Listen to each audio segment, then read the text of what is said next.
Ano yan? Ang takot ko naman. Milk tea, bakit ka tumatakbo? Ito ay isang puting suso. Dala na natin yan pa uwi at kainin. Mukhang masarap yan. Baka lason yan. Ang ganda naman ng susong ito. Siguradong masarap yan kapag niluto natin sa bahay. Paano mo naman nasabing pwedeng kainin ang suso? Itapon mo na yan agad. Tay, sinabi ng mga kaklase ko, masarap daw kainin ang white jade snail. Pwede mo ba akong ipagluto? Sabi ko na sa'yo, hindi pwedeng kainin ang susong ito. Pero tay, kapag sinabi mo pa yan, babatukan kita, hehe. Sino nagsabing hindi pwedeng kainin ang suso? Buong araw ka lang naglalaro, ikaw na tatay. Mga maliliit na suso, ngayon ipoproseso ko kayo, mga anak. Sisiguraduhin kong maglalaway kayo, sige. Salamat, mama. Asawa, itong malagkit na ito, sigurado bang masarap yan? Maikli ang buhok, maikli rin ang pananaw. Ngayon, gagawan ko kayo ng isang espesyal na putahe ng guangdong. Suso na nagpuno sa dagat. Anong suso pa ang makakapuno ng dagat?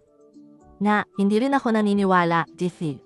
Kung gayon, hintayin na lang natin kung paano ka mapapahiya.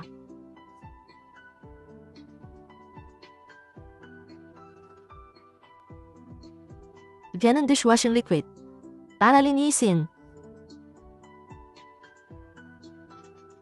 Blanch sa kumukulong tubig. Sibuyas at luya, isang bote ng. Hindi malinaw ang huling salita. Tanggalin ang lansa. Salain. Pagkatapos, kunin ang karne ng kuhol.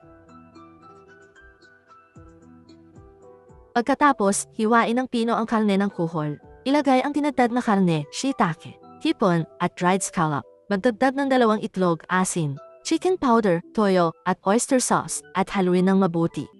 Snail na sinasama sa giniling na karne. Lagyan ng asin. Igisa ang iba't ibang pampalasa hanggang bumango. Ilagay ang snail. Takpan ng salsa ng baka. Ewenye. Hayaan mong kumulo ng 1 oras. Hain na. Kain na tayo.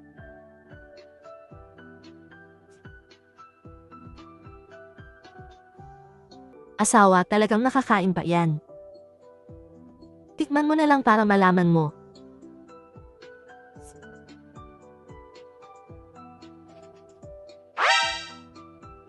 Kumusta? Masarap ba?